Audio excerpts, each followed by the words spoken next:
सुंदरपुर जंगल में एक चिड़िया और दुष्ट कौवे का घर पास पास में ही थे। चिड़िया का पति कुछ दिन पहले मर गया था। वो अपनी बेटी के साथ अपने घर में रहती थी। वो बहुत ही गरीब और ईमानदार चिड़िया थी।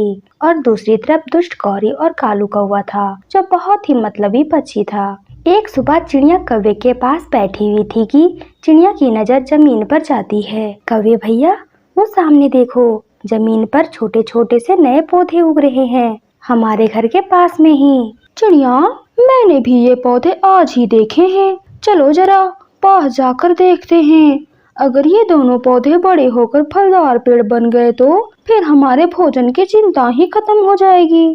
कौवे भैया, फिर हमें भोजन अपने घर के पास ही मिल जाएगा। समय गुजरता गया, मौसम बदलते रहे, कभी बारिश तो कभी ठंड तो कभी गर्मी। ऐसे ही कुछ साल बीत गए और वे छोटे दोनों पौधे एक दिन बड़े पेड़ में बदल जाते हैं। उनमें से एक पेड़ तो आम का था और दूसरा नीम का पेड़ था। अब तो उन दोनों पेड़ पर फल भी आ गया था। एक दिन चिड़िया आम के पेड़ पर बैठी हुई थी कि वहाँ गोरी कौवी और कालू कौवा आ जाता है और चिड़िया को आम के पेड़ पर बैठा देख गोरी उससे बोलती है, गरीब छोटी चिड़िया, आज के बाद से तुम इस आम के पेड़ पर नहीं बैठा करोगी और ना ही इस पेड़ से आम खाया करोगी, क्योंकि ये पेड़ हमारा है। गौरी बहन, जब पेड़ छोटे थे तब से मैं ये पेड़ की देखभाल करती आई हूँ और हमेशा सुबह शाम पानी मैंने दिया है इस दोनों पेड़ में। इसीलिए तो चिड़िया वो नीम का पेड़ तुम्हें दे रहे हैं। वो नीम का पेड़ तुम्हारा हुआ और ये आम का पेड़ हमारा।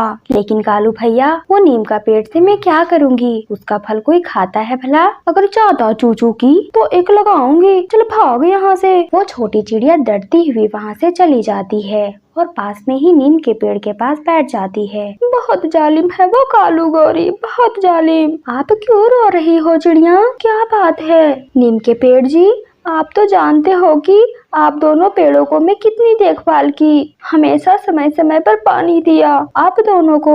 लेकिन आज उस पेड़ पर आम लगे हैं तो वो दुष्ट कौवों ने मुझे वहाँ से भगा दिया है। चिड़िया, आप चिंता ना करो, भोजन तो आप पहले भी खोज कर ही लाती होगी ना। मेरा फल जरूर कड़वा है, परंतु मैं आपको ठंडी ठंडी छांव दूंगा। जब आप थक हार कर आओगी तो मेरी छांव में बैठकर आपकी सारी थकान उतर जाएगी। आपने ठीक कहा पेड़ जी, मैं नहीं खाती आम। मैं अपना और अपनी बेटी के लिए भोजन पहले की तरह ही ढूंढ कर ले आया करूंगी। ऐसा कहते हुए चिड़िया वहाँ से चली जाती है और उधर कालू और गौरी जी भर के आम खाते हैं और नदी पर पानी पीने चले जाते हैं। वो आम का पेड़ भी बहुत घमंडी था। वो नीम के पेड़ से कहता है, हा हा हा, सुनो सुनो कड़वे नीम के पेड़, कोई भी तुम्हें पसंद नहीं करता। तुम्हारा इस जंगल में रहना ही बेकार है, क्योंकि कोई भी पक्षी ना तो तुम पर बैठेगा और ना ही तुम्हारा फल खाएगा। तुम में कड़वे फल वाले पेड़ हो। इस तरह की कड़वी बातें वो घमंडी आम का पेड़ हर रोज उस नीम के पेड़ से कहता था। अब तो वो नीम का पेड़ भी दुखी हो जाता है उस घमंडी आम के पेड़ की बात सुन के। हम पेड़ों से ही इस जंगल की है। अगर आप मीठे आम देते हो तो मैं ठंडा छाया देता हूँ पक्षियों को। फिर वही बात, मुझे पता था तुम वही कहोगे। इसके अलावा है ही क्या तुम्हारे पास बोलने को?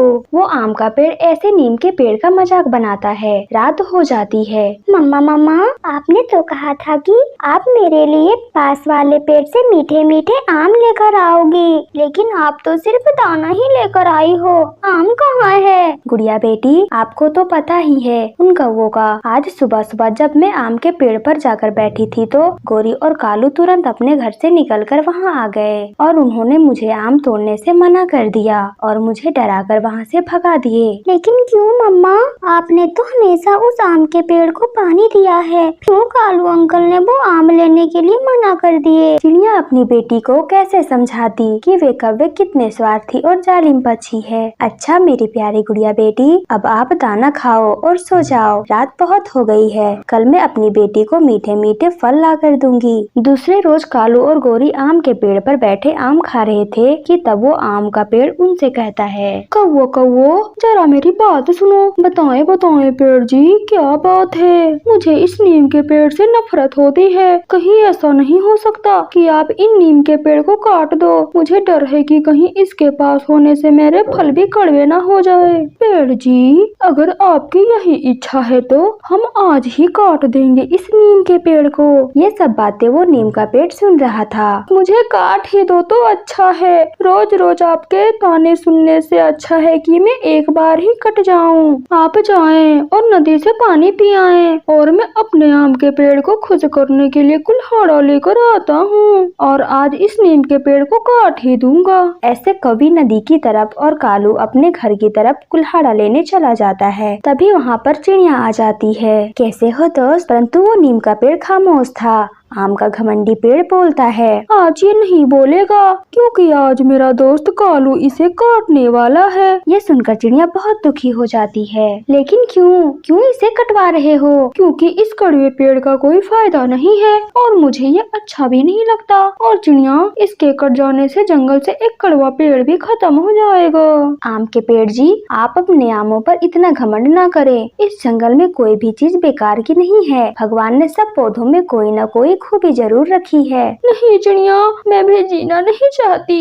ये मुझे काट ही दे तो अच्छा है। आपके सिवा और कोई भी मेरे पास नहीं आता, ना कोई पक्षी मेरे लिए संगीत गाता है और ये आम का पेड़ मुझे कड़वा कड़वा पेड़ कहकर छेड़ता रहता है। वो नीम का पेड़ चिड़िया से रोते हुए ऐसा कहता है। कौवा भी कुल्हाड़ा लेने जा रहा था कि उसे प्यास लगती है और वो नदी पर पानी पीने के लिए रुकता है। वो कौवा अभी पानी पीने ही वाला था कि पहाड़ से एक छोटा सा पत्थर नीचे गिरता है और सीधा कालू कौवे के पंख पर लग जाता है। कौवा तो घायल हो जाता है। तोता और कबूतर भी किसी काम से वहाँ से गुजर रहे थे। कौवे को घायल देख वो दोनों भी वहाँ आ जाते हैं। अरे कालू, आप कैसे घायल हो गए हो? इसका तो पंख घायल हुआ है। दोस्तों, मुझे पत्थर लग गया है, आप मुझे मेरे घर तक छोड़ आए। फिर तोता और कबूतर कालू कौवे को लेकर उसके घर जाते हैं। हाय, मैं मर गई। ये क्या हो गया मेरे कालू जी को? गौरी, चुप कर जाओ, मैं मरा नहीं हूँ, मैं बच गया हूँ। अब जल्दी से कोई बुलबुल डॉक्टर को ले आए, मेरे घाव में बहुत दर्द हो रहा है। चिड़िया भी वहाँ आ जाती है। मुझे तो कबूतर मिला था, उसने बताया कि वो कालू को घर में छोड़ के आया है। चोट लग गई है कालू को।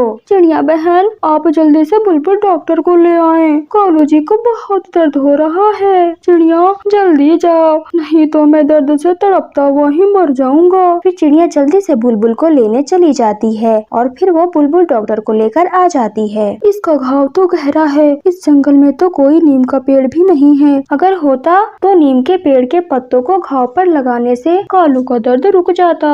बुलबुल डॉक्टर, नीम का पेड़ तो हमारे घर के पास में ही है, तो फिर जल्दी से नीम के पेड़ से कुछ पत्ते लेकर आओ। गौरी, अब किस मुँह से जाओगी नीम के पेड़ के पास? उसी पेड़ को काटने के लिए तो मैं कुल्हाड़ा लेकर जा रहा था, तब मेरे चोट लग गई। चिड़िया बहन, मैं बहुत शर्मिंदा हूँ, आप जाएं उस नीम के पेड़ से कुछ पत्ते लेकर आएं। आह, बहुत दर्द हो रहा है, मैं मर जाऊंगा। फिर चिड़िया तुरंत वहाँ से जाती है और नीम के पेड़ को सारी बात बताती है। क्या मेरे पत्ते किसी के काम आ सकते हैं? हाँ पेड़ जी, मुझे गौरी कवि ने भेजा है, वो बहुत शर्मिंदा थी। आप जल्दी से मेरे पत्ते ले जाएं और ले जाकर कौवे के घाव पर लगाएं। चिड़िया कुछ पत्ते लेकर वहाँ से चली जाती है और आम का पेड़ भी तब सुन रहा था। दोस्त, मुझे माफ कर दो, मैं आपको बेकार कह के छेड़ता था। आप तो बहुत काम के पेड़ हो, मैं भी आपसे शर्मिंदा हूँ। हम साथ साथ बढ़े हैं, मुझे आपसे प्यार है, बस मुझे ऐसे तंग न करना। मैंने घाव पर नीम के पत्ते लगा दिए हैं, अब कुछ दिन कालू को नीम का फल भी खाने को देना है। ज्यादा आम खाने से कालू के शरीर में शुगर की मात्रा भी बढ़ी हुई है, नीम का फल खाने से शुगर थोड़ा कम हो जाएगी। फिर ऐसे कुछ दिन गुजरने के बाद कौवा फिर से उड़ने लगता है और वो दोनों नीम के पेड़ से धन्यवाद बोलते हैं और उससे माफी भी मांगते हैं, क्योंकि अब उन्हें पता चल गया था कि कोई भी पेड़ बेकार नहीं है।